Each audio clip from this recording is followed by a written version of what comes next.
दर्शन केलेलं आहे. म्हणून बऱ्याच जणांचं खिचडीकडे लक्ष लागलेलं आहे. याची दक्षता मी घेतोय, कारण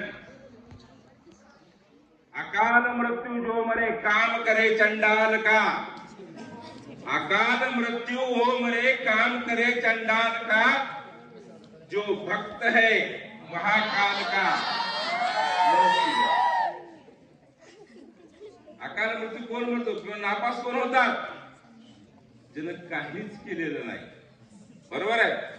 आणि जो भक्त असतो विद्येचा, त्याला कशाची भीती नाही. म्हणून असे साधारण मार्क घेऊन आमच्या पुढे येऊ नका. किती घेतले गुरुजी? 45% पडले. अरे तुला कुठं प्रवेश मिळाला? मग जा कुठं? साधा आर्ट घ्या, कॉमर्स घ्या. सायन्सला तर प्रवेश मिळत नाही, कारण सायन्स घेतलं तर काही पुढे फायदे आहेत का नाही? तुम्ही डॉक्टर होऊ शकता, मेडिकल किंवा आणखी मोठे हे होऊ शकता, इंजिनियर होऊ शकता. म्हणून सर्व विद्यार्थ्यांनी त्या 2 तारखेला आपण चांगल्या प्रकारचा पेपर द्यावा आणि चांगले मार्क घेऊनच आमच्याकडे या. निकाल तर 100% लागणार आहे. गडीवसांनी आम्हाला विश्वास दिलेला आहे, पण 100% निकाल लागून उपयोग नाही. चांगली मार्क मिळवणं महत्वाचं. चांगले मार्क घ्या. चांगले मार्क घेतात, एक तर तुमचं कल्याण आहे, तुमच्या आई वडिलांचं कल्याण आहे, शाळेचं नाव होणार आहे का नाही? त्या सगळ्या गोष्टीचा विचार करा. पेपर चांगला दिला तर चांगलं. कसं आहे, जसं कर्म तसं फळ असतं. कर्म चांगले करा, फळ निश्चित आहे की नाही? शुद्ध बीजापोटी फळे रसाळ गोमटी. तुमचं जे कर्म आहे हे शुद्ध असलं पाहिजे. कर्म जर शुद्ध असेल तरच तुम्हाला फळ सुद्धा चांगलं मिळणार आहे, नाहीतर वाईट. का तुमचं काही वाकडं करू शकत नाही, बिघडू शकत नाही, कारण तुमच्यासोबत विद्येची शिदोरी आहे. म्हणून म्हणतात अंधार फार झाला पण ती जपून ठेवा, आहे की नाही? अंधारामध्ये आपल्या प्रकाशाची गरज आहे. तो प्रकाश तुम्ही निर्माण करा आणि परीक्षेला चांगल्या प्रकारे सामोरं जा. म्हणून परत एकदा 10वीच्या विद्यार्थ्यांना विद्यालयातर्फे हार्दिक शुभेच्छा आणि इयत्ता 9वीच्या विद्यार्थ्यांचं पण अभिनंदन. त्यांनी या मुलांना, जाणाऱ्या मुलांना या ठिकाणी निरोप समारंभाचा कार्यक्रम ठेवला, त्याबद्दल परत एकदा तुम्हाला शुभेच्छा. आणि सर्व विद्यार्थ्यांनी छानपणे सहकार्य केलं, काही भाषणं केली, शुभेच्छा दिल्या. तर असाच हा शुभेच्छाचा वर्षाव तुम्ही घेऊन पुढे चला, यश निश्चितच मिळणार आहे. कारण जीवनात यशासारखी नशा नाही आणि अपयशासारखी दुर्दशा नाही. म्हणून यश मिळवा, अपयश मिळवू नका. अपयशी माणूस 4 माणसात बसू शकत नाही. अपयशी माणूस 4 माणसात बसू शकतो का? अजिबात नाही. नापास झाला सांगताना तुम्हाला वाटते का? आपण सांगत नाही, मला निकालच लागला नाही. काय लागला नाही? सगळ्याचा निकाल लागला नाही, तुझा निकाल लागला नाही. काय लागला नाही बाबा? नापास म्हणून सांगायची काय वाटते? भीती वाटते, लाज वाटते. साधही पास होऊन उपयोग नाही.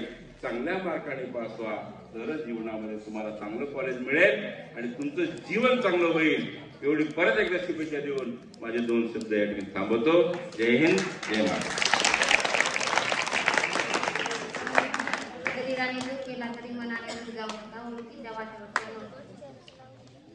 आता मी माननीय सरांना बोलावतो.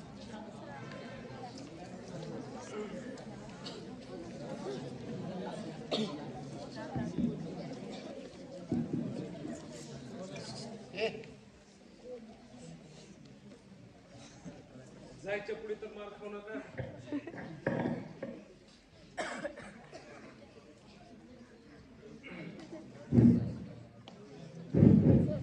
आदरणीय आदरणीय व्यासपीठ, माझे सर्व सहकारी आणि ज्यांनी शुभेच्छांचा वर्षाव केला असे माझे 5वी ते 9वीचे चिमुकले, खरंच एवढे वक्ते होतील असं मला वाटलं नाही. त्याचबरोबर ज्यांनी वर्षाव स्वीकारला आणि आपलं मनोगत व्यक्त केलं ते सर्व विद्यार्थी आणि 10वीच्या विद्यार्थ्यांतर्फे गडवे सरांनी एक आम्हाला वचन दिलेलं आहे की या वर्षी 100% निकाल लावून दाखवू. तर मला विद्यार्थ्यांना आव्हान आहे, मला निकालाची क्वांटिटी नको, क्वालिटी पाहिजे. आता क्वालिटी आणि क्वांटिटी काय आहे हे मला माहित नाही, ते गिरी सरांना विचारा, ते तुम्हाला सांगते. ठीक आहे. परत आल्यापासनं 10वीच्या विद्यार्थ्यांकडं माझं लक्ष आहे. खोडकरपणा आणखी गेलेला नाही आणि आजच्या तर दिवशी तुम्ही शांत बसावं असं माझी अपेक्षा होती. असो, पुनश्च एकदा माझ्याकडून तुम्हा सर्वांना परीक्षेच्या शुभेच्छा देतो आणि मी माझी जागा घेतो. धन्यवाद.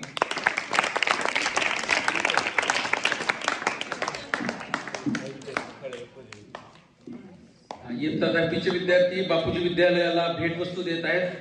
तर मी सर्व विद्यार्थ्यांना विनंती करतो की कृपया आपण समोर यायचं. शिक्षक मान्यवरांना पण विनंती आहे की विद्यार्थ्यांनी दिलेल्या या भेटवस्तूंचा स्वीकार करायचा आहे. महात्मा बसवेश्वराची प्रतिमा विद्यार्थ्यांनी शाळेला भेटवस्तू म्हणून दिलेली आहे.